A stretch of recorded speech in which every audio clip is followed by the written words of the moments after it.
economizarse este suplente, daban 5 céntimos al arador, con la condición de no abandonar la yunta aunque el estómago le atormentase con los más crueles llamamientos, y a esto le llamaban ellos con una sorna triste, vender el sitio más innoble del cuerpo. Cada año venían a los cortijos más mujeres de la sierra. Las hembras eran sumisas. La debilidad femenil las hacía temer al areador y se esforzaban en su trabajo. Los manijeros, agentes reclutadores, bajaban de la montaña al frente de sus bandas empujadas por el hambre. Describían en los pueblos la campiña de Jerez como un lugar de abundancia, y las familias confiaban al manijero las hijas apenas entradas en la pubertad, pensando, con una avidez sin entrañas, en los reales que traerían recogidos después de la temporada de trabajo. El areador de Matanzuela y algunos del corro, que eran manijeros, protestaron.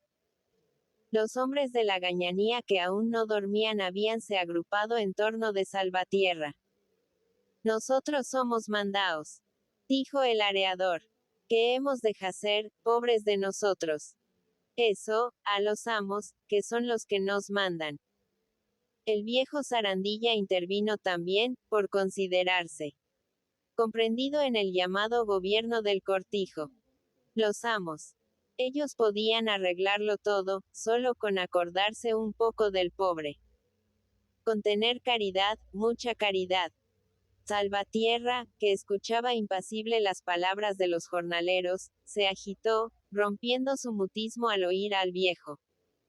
La caridad. ¿Y para qué servía? Para mantener al pobre en la esclavitud, esperando unas migajas que acallaban su hambre por un momento y prolongaban su servidumbre. La caridad era el egoísmo disfrazándose de virtud. El sacrificio de una pequeñísima parte de lo superfluo repartida a capricho. Caridad, no. Justicia. A cada cual lo suyo. Y el revolucionario enardecíase al hablar. Abandonaba su sonriente frialdad. Brillábanle los ojos tras las gafas azuladas, con el fuego de la rebelión. La caridad no había hecho nada por dignificar al hombre. 19 siglos llevaba de reinado. La cantaban los poetas como inspiración divina. La ensalzaban los felices como la mayor de las virtudes, y el mundo estaba igual que el día en que apareció ella por primera vez con la doctrina del Cristo.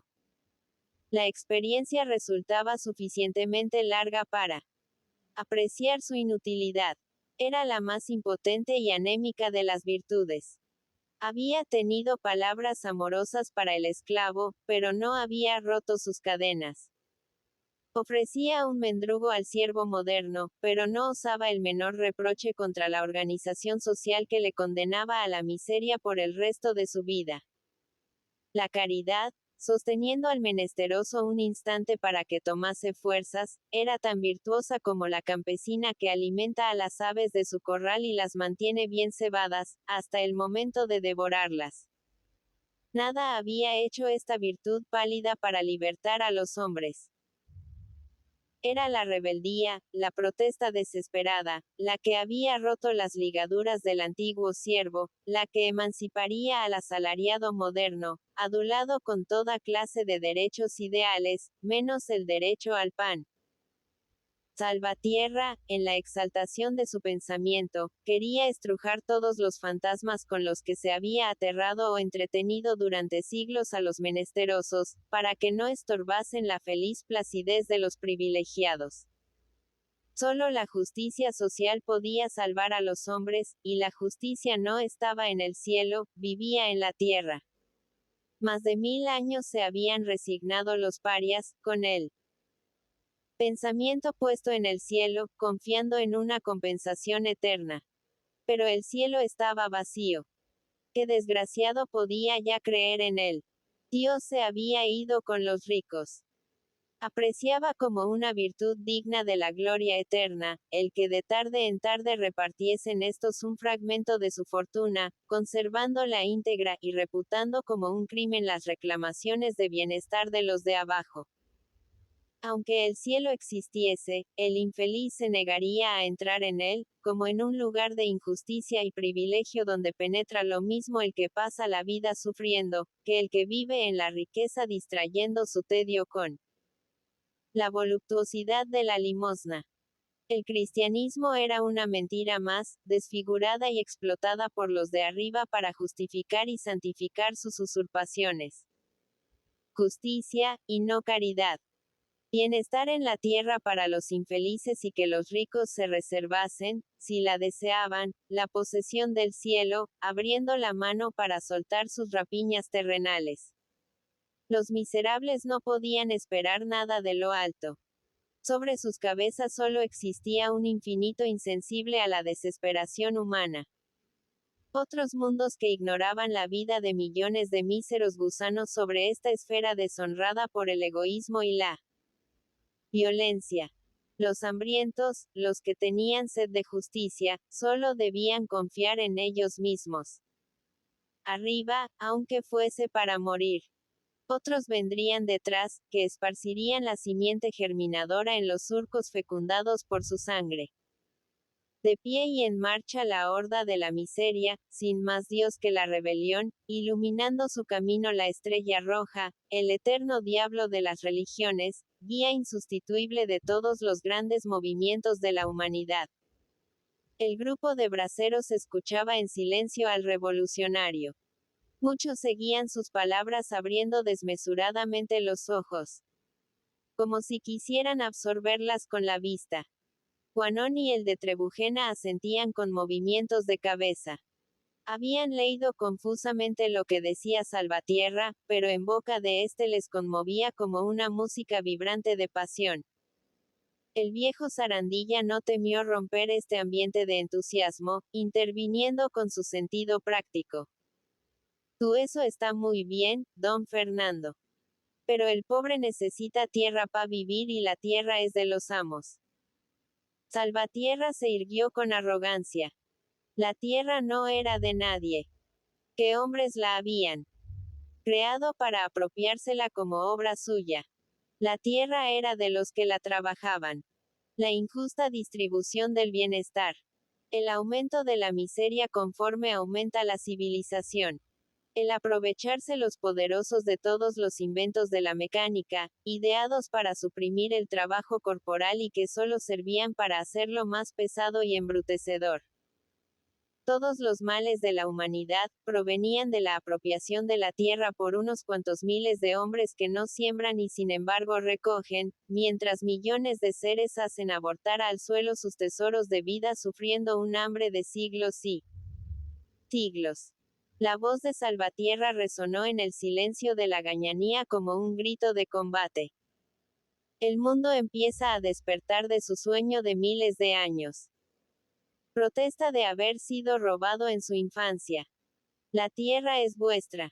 Nadie la ha creado y pertenece a todos. Si en ella existe algún mejoramiento, obra es de vuestras negras manos, que son vuestros títulos de propiedad. El hombre nace con derecho al aire que respira, al sol que lo calienta, y debe exigir la posesión de la tierra que le sostiene.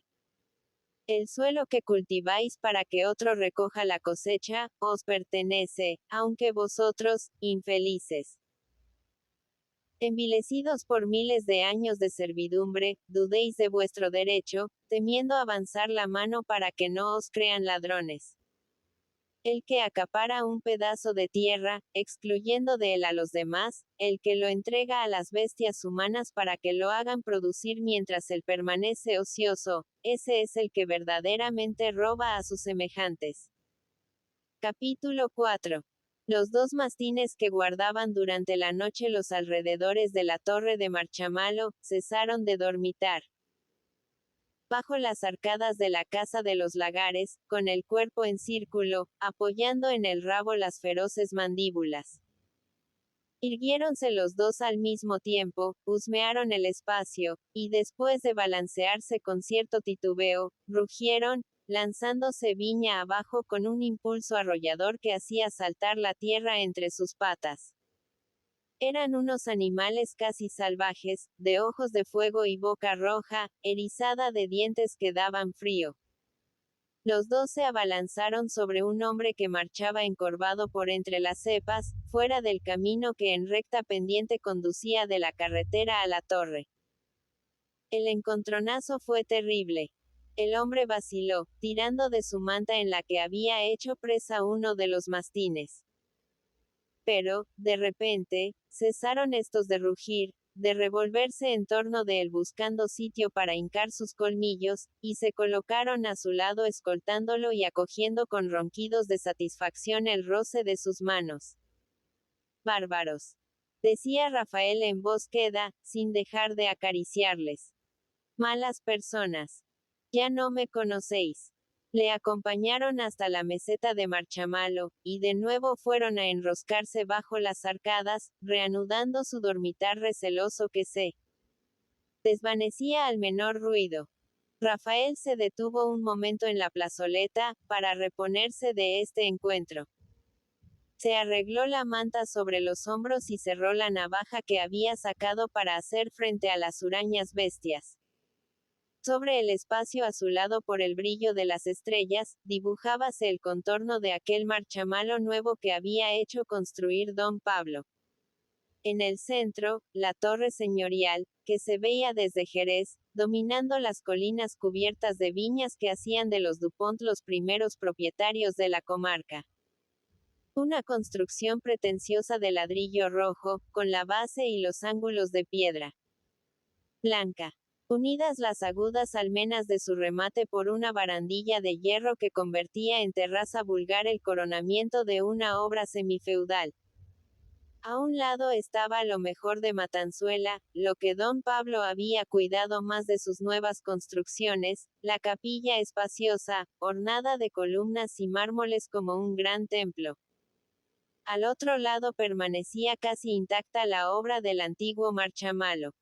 Apenas si con una ligera reparación se había fortalecido este cuerpo de edificio, bajo y con arcadas, en el que estaban las habitaciones del capataz y el dormitorio de los viñadores, espacioso y desabrigado, con un fogaril que ennegrecía de humo las paredes.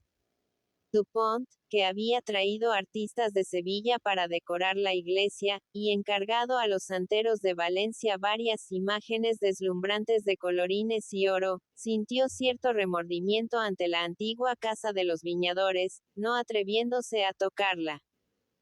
Tenía mucho carácter. Equivalía a un atentado rejuvenecer con reformas este refugio de los braceros.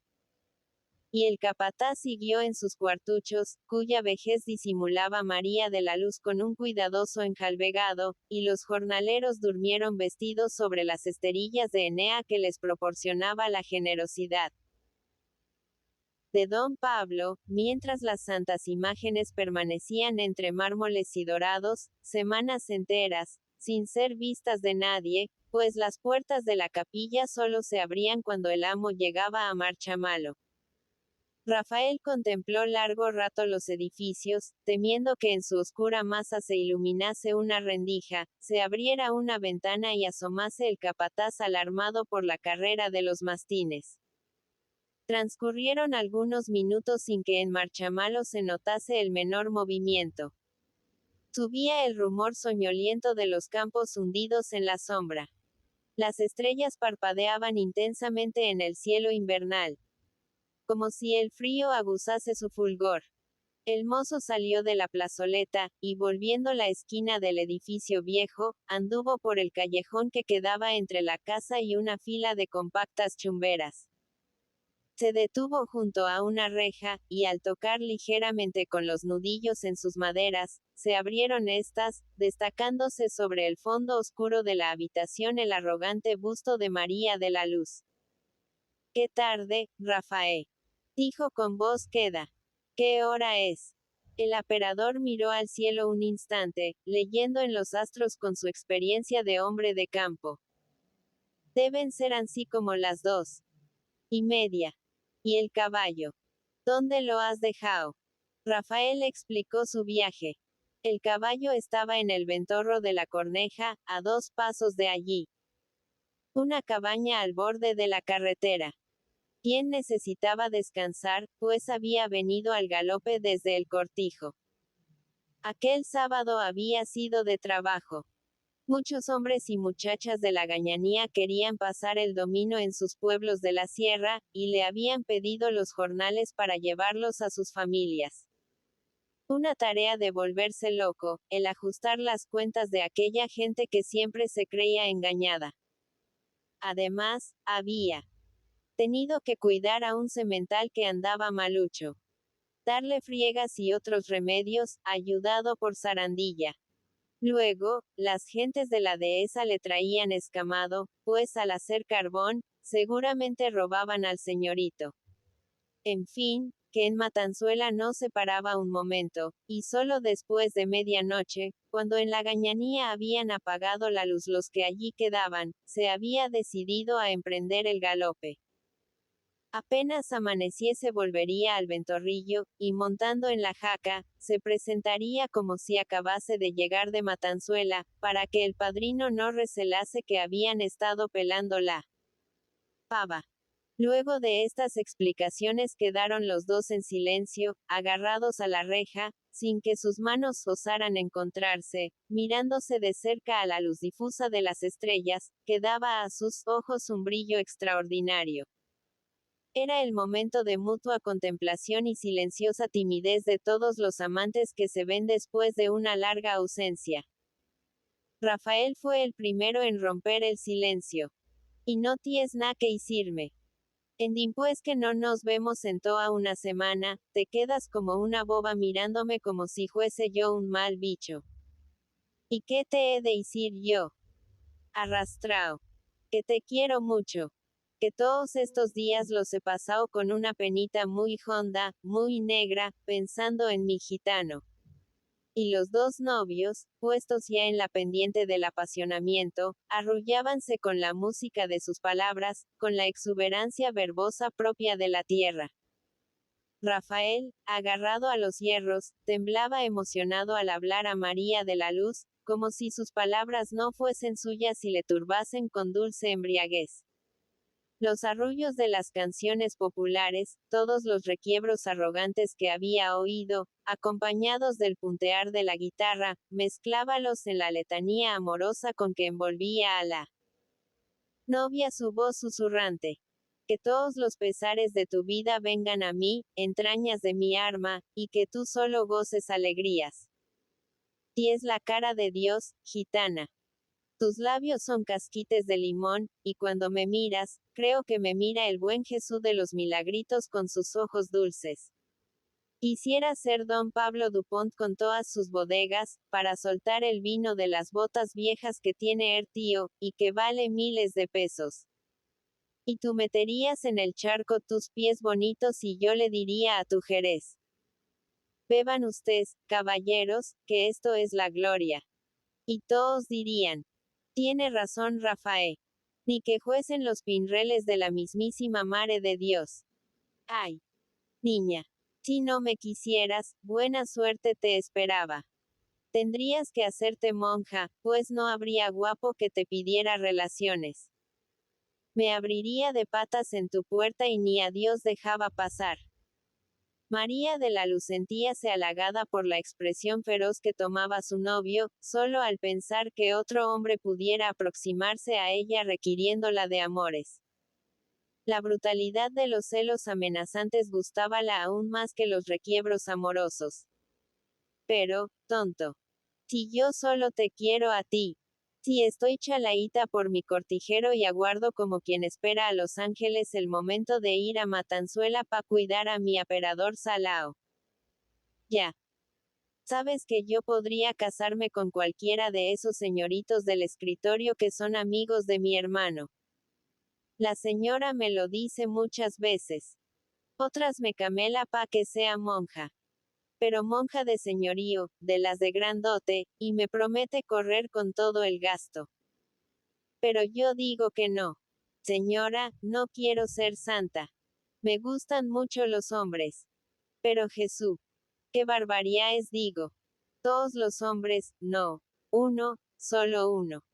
Mi Rafael, que cuando va en su jaca parece, por lo bonito, un San Miguel a caballo. Pero no vayas a ponerte tonto con estas alabanzas, que tú es broma. Quiero ser cortijera con mi cortijero, que me quiere y me dice cosas bonitas. Mas me gusta con él un gazpacho pobre que todo el señorío de Jerez. Bendita sea tu boca. Sigue niña, que me subes al cielo diciéndome esas cosas. Nada has de perder queriéndome. Pa' que estés bien soy capaz de todo. Y aunque el padrino se enfade, ansí que nos casemos vuelvo al contrabando para llenarte el delantal de onzas. María de la Luz protestó con un ademán de miedo. Eso nunca. Aún se conmovía recordando aquella noche en que lo vio llegar pálido como un muerto y chorreando sangre. Serían felices en su pobreza, sin tentar a Dios con nuevas aventuras que podían costarle la vida. ¿Para qué el dinero? Lo que importa es quererse, Rafael, y ya verás cachito del arma. Cuando estemos en Matanzuela, qué vidita tan dulce voy a darte. Ella era del campo como su padre, y en el campo quería permanecer. No le asustaban las costumbres del cortijo. En Matanzuela debía sentirse la falta de un ama que convirtiese la habitación del aperador en una tacita de plata. Ya se enteraría el de lo que era buena vida, acostumbrado a la existencia desordenada del contrabandista y al cuidado de aquella vieja del cortijo. Pobrecito. ¿Quién notaba? Ella en su ropa la falta que le hacía una mujer. Se levantarían al romper el día. Él a vigilar la salida de los gañanes para el tajo, ella a preparar el almuerzo, a limpiar la casa con las manitas que Dios la había dado, sin ningún miedo al trabajo. Vestido con aquel traje de campo que también le sentaba, montaría a caballo, pero sin faltarle un botón en la chaquetilla, sin el menor descosido en los calzones, con una camisa siempre blanca como la nieve, bien cepillado, lo mismo que un señorito de Jerez. Y cuando volviese, la vería esperándole en la puerta del cortijo. Pobre, pero limpia como los chorros de agua, bien peinada. Con flores en el moño, y unos delantales que quitarían la luz de los ojos. La olla humearía en la mesa. Poquito aquel que tenía la niña para la cocina. Su padre lo declaraba a todo el mundo. Después de comer en dulce compañía, con la satisfacción de los que saben que su pan está bien ganado, él, otra vez al campo y ella a coser, a cuidar del gallinero, a vigilar el amasijo de las teleras. Y al cerrar la noche, a cenar y a acostarse con los huesos cansados del trabajo, pero contentos de la jornada. A dormir en la santa paz de los que emplean bien el día y no sienten el remordimiento de haber hecho mal a nadie. Venga de ahí, murmuraba Rafael con apasionamiento. Y aún no dices tú lo bueno. Después, tendremos chiquillos, unos churumbeles muy monos que correrán por el patio del cortijo. Condenao. Exclamó María de la Luz. No corras tanto, que te despeñas. Y los dos quedaron en silencio, Rafael sonriendo del rubor de su novia, mientras ésta le amenazaba con una de sus manecitas por su atrevimiento. Pero el mozo no podía callarse, y con la tenacidad de los enamorados volvió a hablar a María de la Luz de sus primeras angustias, cuando se dio cuenta de que estaba enamorado de ella. La primera vez que supo que la amaba fue en Semana Santa, durante la procesión del entierro. Y Rafael reía, encontrando chusco el haberse enamorado, entre el aparato terrorífico de los encapuchados de las cofradías, el llamear inquisitorial de los blandones y el desgarrador estrépito de los clarines y atabales. La procesión iba a altas horas de la noche por las calles de Jerez, en medio de un silencio lúgubre, como si el mundo fuese a morir. Y él, con el sombrero en la mano, muy compungido, veía desfilar esta ceremonia que le llegaba al alma. De pronto, al Hacer un descanso el Santísimo Cristo de la Coronación de Espinas, y Nuestra Señora de la Mayor Aflicción. Una voz rasgaba el silencio de la noche, una voz que hizo llorar al fiero contrabandista. Y eras tú, chavala. Tu voz de oro fino que gorbía loquita a la gente. Es la chica del capataz de Marchamalo, decían a mi lao. Bendito sea su pico. Es un ruiseñor. Y yo me ajogaba de pena sin saber por qué.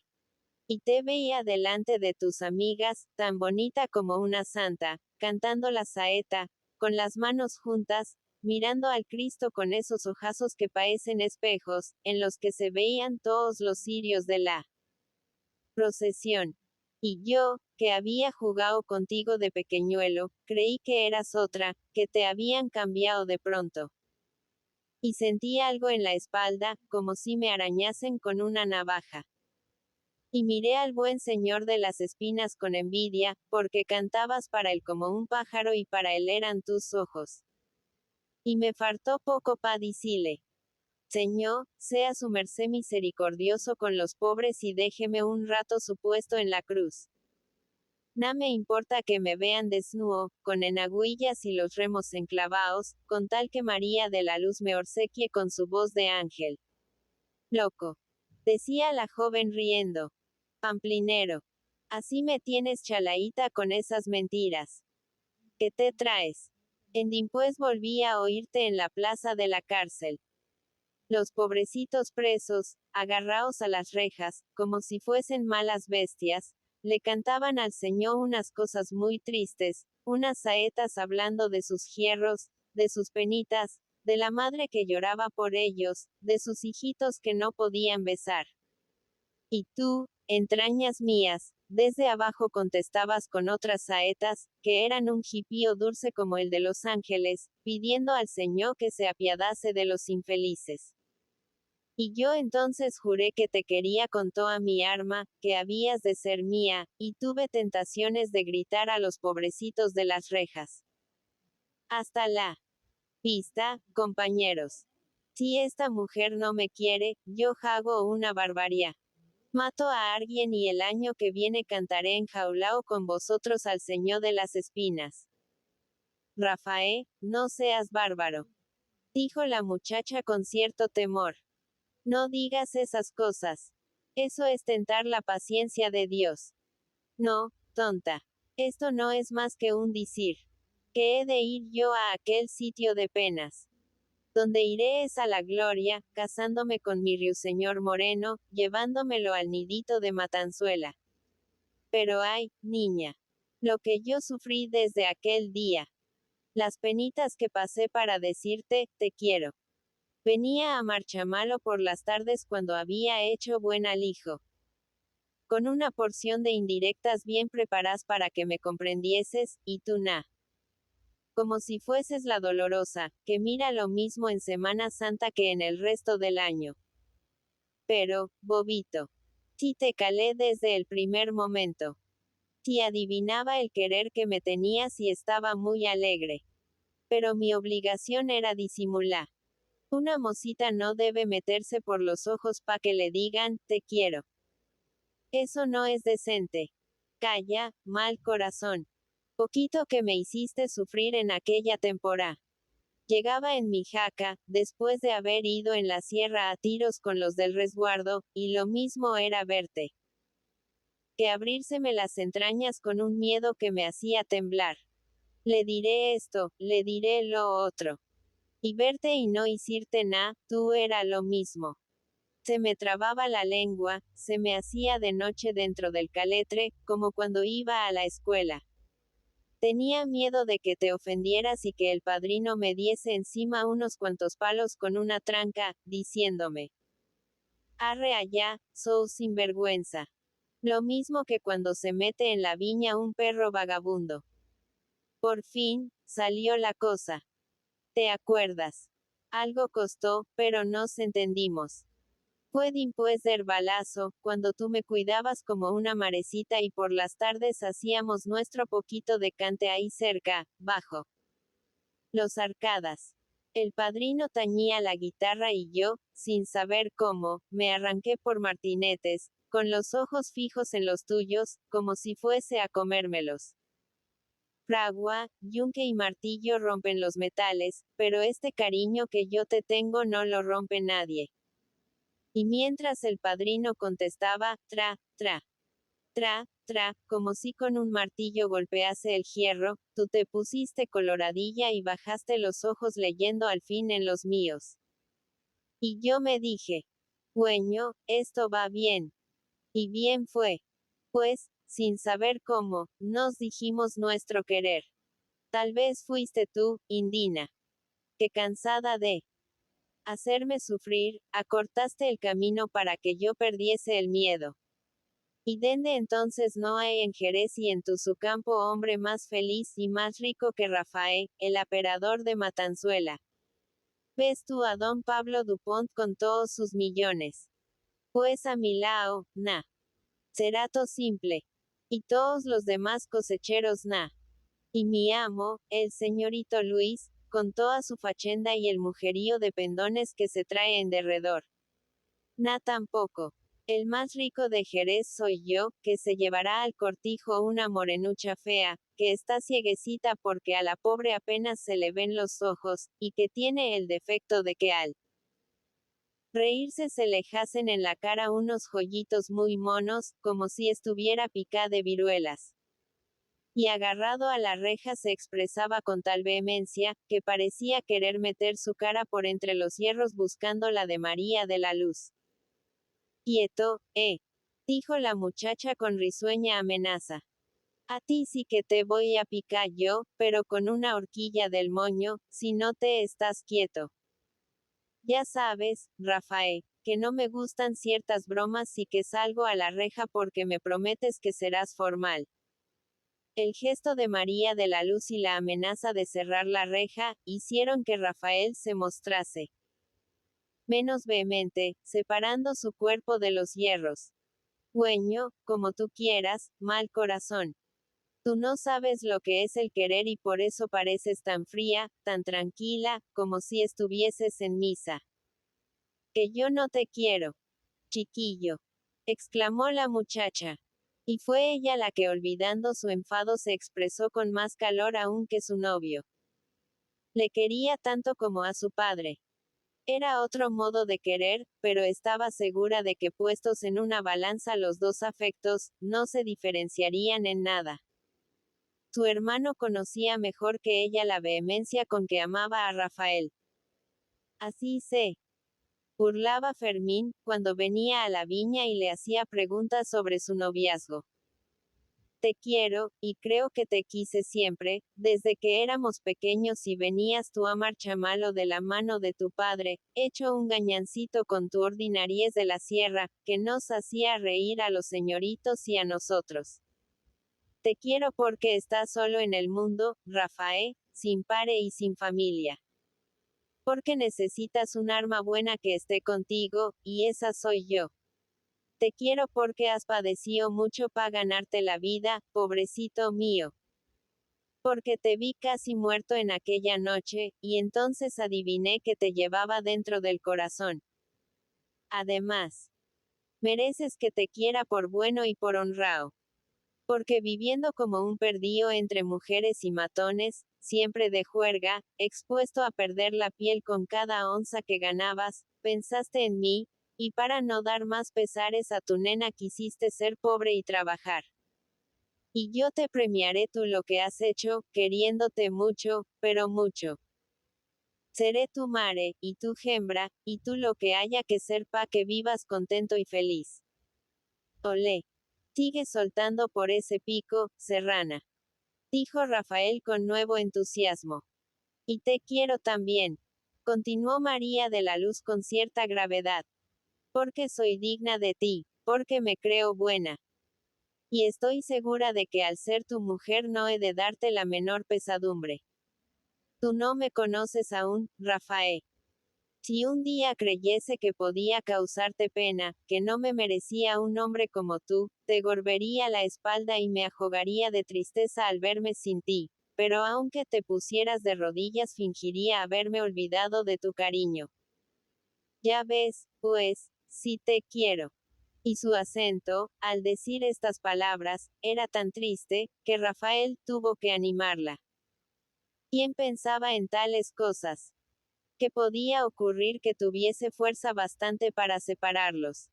Los dos se conocían y eran dignos el uno del otro. Él, si acaso, por su vida pasada, no merecía ser amado, pero ella era buena y misericordiosa y le concedía la regia limosna de su cariño.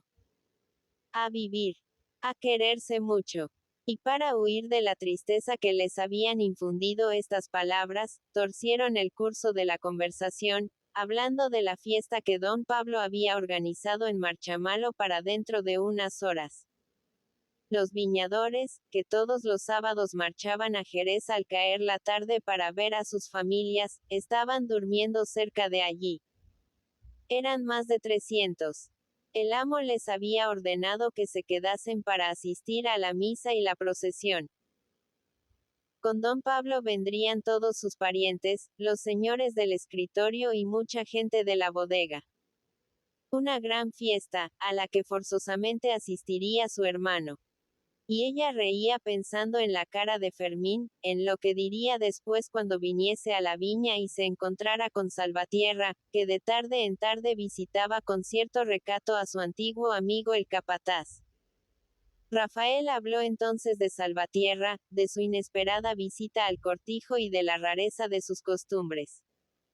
Ese buen señor es una excelente persona, pero está algo chiflao. Por poco me pone en revolución toda la gañanía.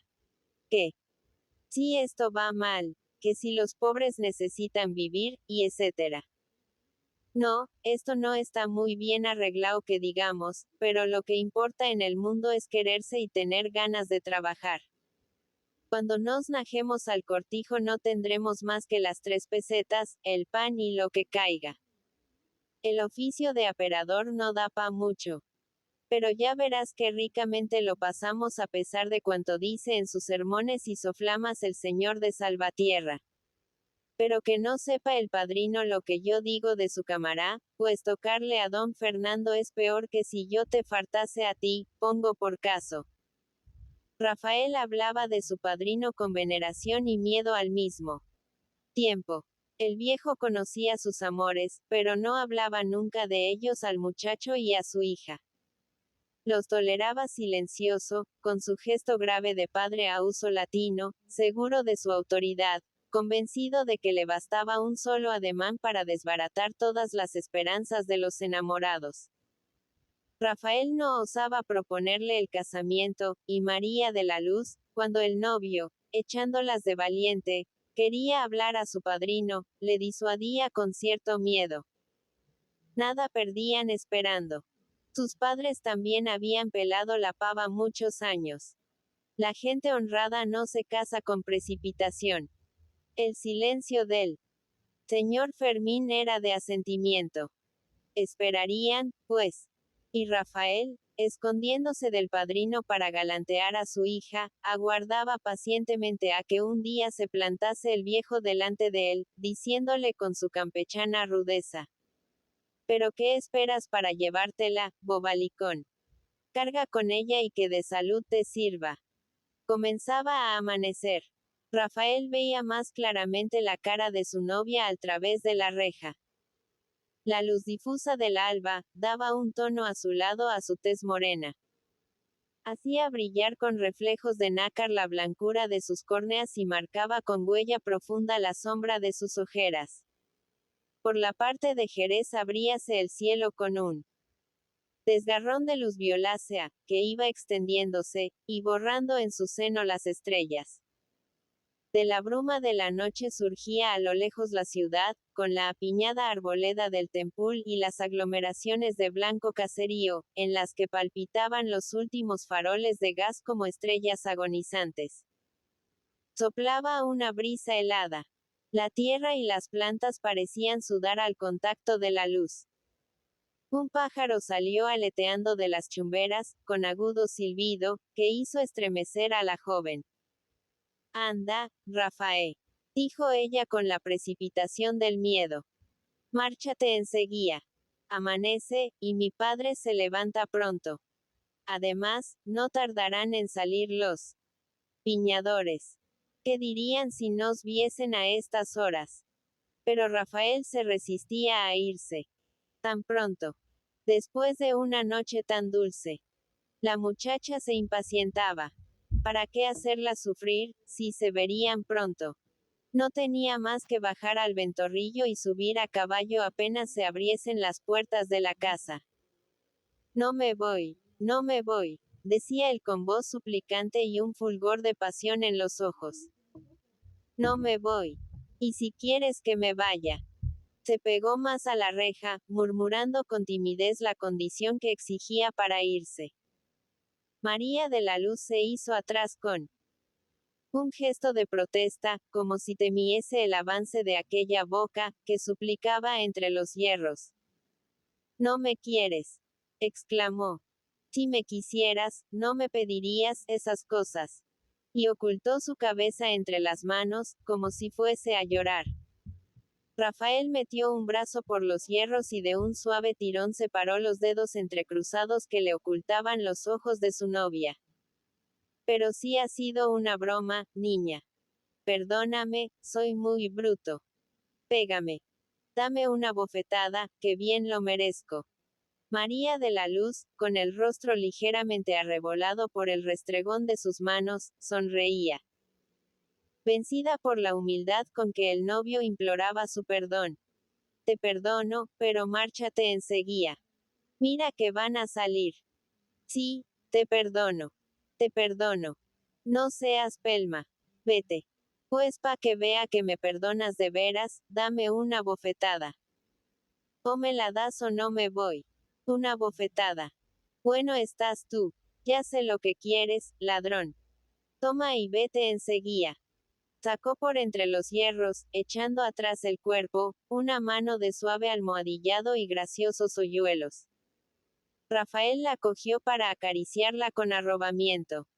Después besó las uñas sonrosadas, chupó las yemas de sus dedos finos con una delectación que hizo agitarse a María de la Luz con nerviosas contorsiones detrás de la reja. Déjame, mala persona. Que chillo, asesino. Y librándose de un tirón de estas caricias que le estremecían con intenso cosquilleo, cerró la ventana de golpe. Rafael permaneció inmóvil largo rato, alejándose al fin, cuando dejó de percibir en sus labios la impresión de la mano de María de la Luz. Transcurrió aún mucho tiempo antes de que los habitantes de Marchamalo diesen señales de vida. Los mastines ladraron dando saltos, cuando el capataz abrió la puerta de la casa de los Lagares. Después, con caras de mal humor, fueron saliendo a la explanada los viñadores, obligados a permanecer en Marchamalo para asistir a la fiesta. El cielo se azuleaba sin la más leve mancha de nubes. En el límite del horizonte una faja de escarlata anunciaba la salida del sol. Buen día nos dé Dios, caballeros, dijo el capataz a los jornaleros. Pero estos torcían el gesto o levantaban los hombros, como presos a los que nada importa la placidez del tiempo fuera de su encierro. Rafael se presentó a caballo, subiendo a galope la cuesta de la viña, como si llegase del cortijo. Mucho madrugas, chaval, dijo el padrino con sorna. Se conoce que no te dejan dormir las cosas de Marchamalo. El aperador rondó por cerca de la puerta sin ver a María de la Luz. Bien entrada la mañana, el señor Fermín, que vigilaba la carretera desde lo alto de la viña, vio al final de la cinta blanca que cortaba el llano una gran nube de polvo, marcándose en su seno las manchas negras de varios carruajes. Ya están ahí, muchachos, gritó a los viñadores.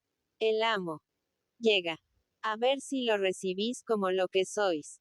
Como personas decentes. Y los braceros, siguiendo las indicaciones del capataz, se formaron en dos filas a ambos lados del camino. La gran cochera de Dupont se había vaciado en honor de la festividad. Todos los troncos de caballos y mulas, así como los corceles de silla del millonario, habían salido de las grandes cuadras que tenía adosadas a la bodega. Y con ellos, los brillantes arreos y los vehículos de todas clases que compraba en España o encargaba a Inglaterra, con su prodigalidad de rico, imposibilitado de poder demostrar de otro modo su opulencia. Descendió don Pablo, de un gran landó, dando su mano a un sacerdote grueso, de cara sonrosada, con hábitos de seda que relucían al sol. Luego que se convenció de que el acompañante había descendido sin ningún contratiempo, atendió a su madre y a su esposa, que bajaron del carruaje vestidas de negro, con la mantilla sobre los ojos. Los viñadores, rígidos en su doble fila, se quitaron los sombreros saludando al amo. Dupont sonrió satisfecho, y el sacerdote hizo lo mismo, abarcando en una mirada de protectora conmiseración a los jornaleros. Muy bien, dijo al oído de don Pablo con acento adulador. Parecen buena gente. Ya se conoce que sirven a un señor cristiano que les edifica con buenos ejemplos. Iban llegando los otros carruajes, con ruidoso cascabeleo y polvoriento patear de las bestias en la cuesta de Marchamalo.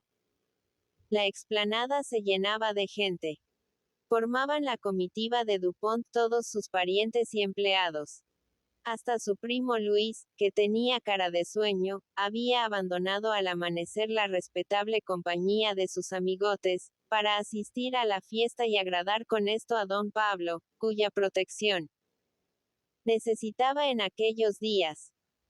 El dueño de Matanzuela, al ver a María de la Luz bajo las arcadas, fue a su encuentro, confundiéndose con el cocinero de los Dupont y un grupo de criados que acababan de llegar cargados de vituallas, y pedían a la hija del capataz que los guiase a la cocina de los señores, para preparar el banquete.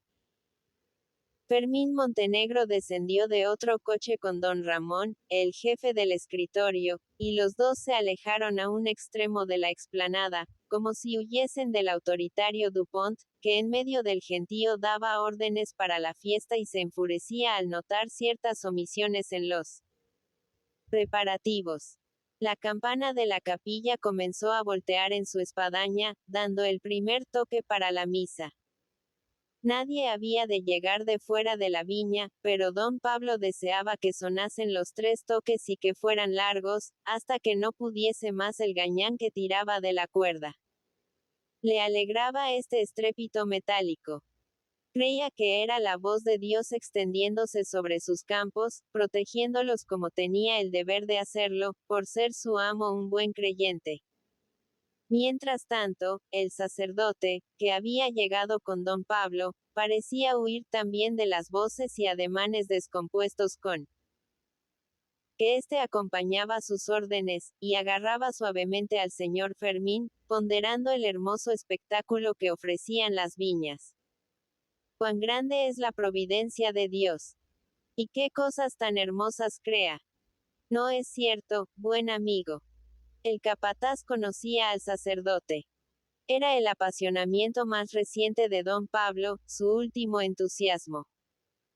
Un padre jesuita del que se hacía lenguas, por el acierto con que trataba en sus conferencias para hombres solos la llamada cuestión social, un embrollo para los impíos, que no atinaban con la solución y que el sacerdote resolvía en un periquete valiéndose de la caridad cristiana. Dupont era veleidoso y tornadizo como un amante en sus apasionamientos por las gentes de la iglesia. Una temporada adoraba a los padres de la compañía y no encontraba misa buena ni sermón aceptable, si no era en su iglesia. Pero de pronto se cansaba de la sotana, le seducía el hábito con capucha, según sus colores, y abría su caja y las puertas de su hotel a los carmelitas, a los franciscanos o a los dominicos establecidos en Jerez. Siempre que iba a la viña se presentaba con un sacerdote de distinta clase, adivinando por esto el capataz cuáles eran sus favoritos del momento. Unas veces eran frailes con vestimenta blanca y negra, otras pardos o de color de castaña. Hasta los había llevado de luengas barbas, que venían de lejanos países y apenas si chapurreaban el español.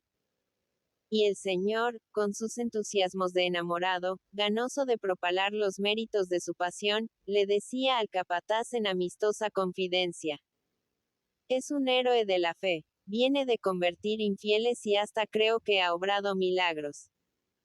Si no fuera por herir su modestia, le diría que se arremangase el hábito, para que te pasmases viendo las cicatrices de sus martirios. Sus disentimientos con doña Elvira estribaban siempre en que ella tenía sus favoritos, que rara vez eran al mismo tiempo los del hijo. Cuando él adoraba a los jesuitas, la noble hermana del marqués de San Dionisio hacía el elogio de los franciscanos, alegando la antigüedad de su orden sobre las fundaciones que habían venido después. No, mamá, exclamaba él, conteniendo su carácter iracundo, con el respeto que le inspiraba su madre. Como comparar a unos mendicantes con los padres de la compañía, que son los más sabios de la iglesia. Y cuando la piadosa señora se iba con los sabios, su hijo hablaba, casi llorando de emoción, del santo solitario de Asís y de sus hijos los franciscanos, que podían dar a los impíos lecciones de verdadera democracia y eran los que iban a arreglar el día menos pensado la cuestión social. Ahora la veleta de su fervor apuntaba del lado de la compañía, y no sabía ir a parte alguna sin el padre Urizábal, un vasco, compatriota del glorioso San Ignacio, méritos que bastaban para que Dupont se hiciese lenguas de él. El jesuita contemplaba las viñas con el éxtasis de un hombre acostumbrado a vivir dentro de vulgares edificios, sin ver más que de tarde en tarde la grandiosidad de la naturaleza. Hacía preguntas al capataz sobre el cultivo de las viñas, alabando el aspecto de las de Dupont, y el señor Fermín, halagado en su orgullo de cultivador, se decía que aquellos jesuitas no eran tan despreciables como los consideraba su amigo don Fernando. Oiga su merced, padre. Marchamalo no hay más que uno. Esto es la flor del campo de Jerez. Y enumeraba las condiciones que debe tener una buena viña jerezana, plantada en tierra caliza, que esté pendiente, para que las lluvias corran y no refresquen en demasía la tierra, quitando fuerza al mosto. Así se producía aquel racimo, gloria del país, con sus granos pequeños como balines, transparentes y de una blancura de marfil. Arrastrado por su entusiasmo enumeraba al sacerdote, como si éste fuese un cultivador, todas las operaciones que durante el año había que realizar con aquella tierra, sometida a un continuo trabajo para que diese su dulce sangre. En los 3 meses últimos del año se abrían las piletas, los hoyos en torno de las cepas para que recibiesen la lluvia. A esta labor la llamaban chata. También hacían entonces la poda, que provocaba conflictos entre los viñadores y hasta algunas veces había ocasionado muertes. Por si debía hacerse con tijeras, como deseaban los amos, o con las antiguas podaderas, unos machetes cortos y pesados, como lo querían los trabajadores. Luego venía la labor llamada cava bien, durante enero y febrero, que igualaba la tierra, dejándola llana como si la hubiesen pasado un rasero.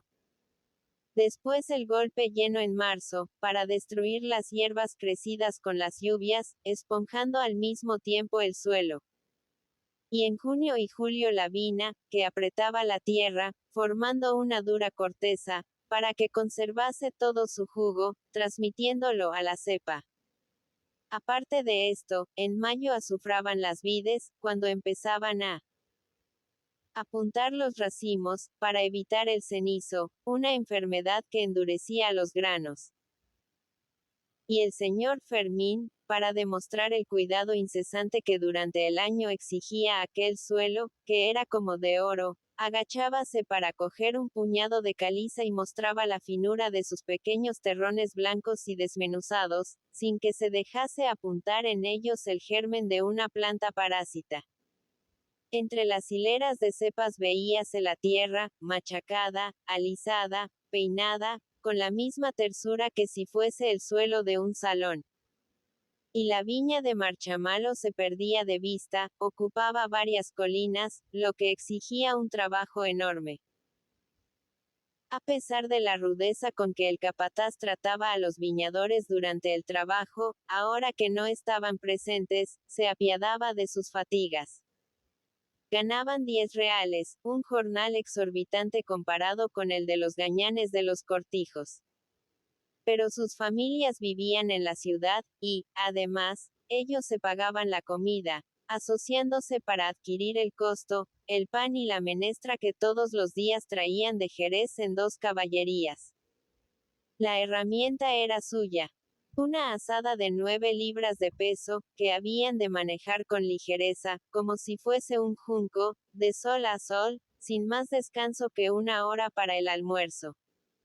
Otra para la comida, y los minutos que les concedía el capataz con su voz de mando para que echasen cigarro. 9 libras, padre, añadía el señor Fermín. Eso seáis fácilmente y resulta un juguete pa' un rato. Pero hay que ver cómo se pone un cristiano después de estar tú el día subiendo y bajando la herramienta. Al final de la jornada, pesa arrobas. ¿Qué digo arrobas? Tonelás. Parece que uno levanta en vilo a tu Jerez cuando da un golpe. Y como hablaba con un amigo del amo, no quiso ocultarle las astucias de que se valían en las viñas para acelerar el trabajo y sacarle al jornal todo su jugo. Se buscaba a los braceros más fuertes y rápidos en la faena y se les prometía un real de aumento poniéndolos a la cabeza de la fila. Este era el que se llamaba hombre de mano. El Jayán, para agradecer el aumento de jornal, trabajaba como un desesperado, acometiendo la tierra con su azadón, sin respirar apenas entre golpe y golpe, y los otros infelices tenían que imitarle para no quedarse atrás, manteniéndose, con esfuerzos sobrehumanos, al nivel del compañero que servía de acicate. Por las noches, rendidos de fatiga, entretenían la espera del último rancho jugando a los naipes, o canturreando. Don Pablo les había prohibido severamente que leyesen periódicos. Su única alegría era el sábado, cuando al anochecer salían de la viña, camino de Jerez, para ir a misa, como ellos decían. Hasta la noche del domingo estaban con sus familias entregando los ajorros a las mujeres. La parte de jornal que les restaba después de pagar el costo. El sacerdote mostraba su extrañeza al ver que los viñadores se habían quedado en Marchamalo siendo domingo. Porque son muy buenos, padre, dijo el capataz con acento hipócrita. Porque quieren mucho al amo, y ha bastado que les dijese yo de parte de don Pablo lo de la fiesta, pa' que los pobrecitos se quedasen voluntariamente sin ir a sus casas. La voz de Dupont llamando a su ilustre amigo el padre Urizábal hizo que éste abandonase al capataz, dirigiéndose a la iglesia, escoltado por don Pablo y toda su familia. El señor Fermín vio entonces que su hijo paseaba con don Ramón, el jefe del escritorio, por un sendero. Hablaban de la belleza de las viñas. Marchamalo volvía a ser lo que en sus tiempos más famosos, gracias a la iniciativa de don Pablo. La filoxera había matado muchas de las cepas que eran la gloria de la casa Dupont, pero el actual jefe había plantado en las vertientes desoladas por el parásito la vid americana, una innovación nunca vista en Jerez, y el famoso predio volvería a sus tiempos gloriosos sin miedo a nuevas invasiones. Para esto era la fiesta. Para que la bendición del Señor cubriese con su eterna protección las colinas de Marchamalo. El jefe del escritorio se entusiasmaba contemplando el oleaje de viñedos y prorrumpía en líricos elogios. Era el encargado de la publicidad de la casa, y de su pluma de viejo periodista, de vencido intelectual, salían los prospectos, los folletos, las memorias, las cartas en la cuarta plana de los periódicos, que pregonaban la gloria de los vinos de Jerez, y especialmente los de La casa Dupont, pero en un estilo pomposo, solemne, entonado, que no llegaba a adivinarse si era sincero o una broma que don Ramón se permitía con su jefe y con el público. Leyéndole, no había más remedio que creer que el vino de Jerez era tan indispensable como el pan, y que los que no lo bebían estaban condenados a una muerte próxima. Mira, Fermín, hijo mío, decía con entonación oratoria. ¡Qué hermosura de viñas! Me siento orgulloso de prestar mis servicios a una casa que es dueña de Marchamalo. Esto no se encuentra en ninguna nación, y cuando yo oigo hablar de los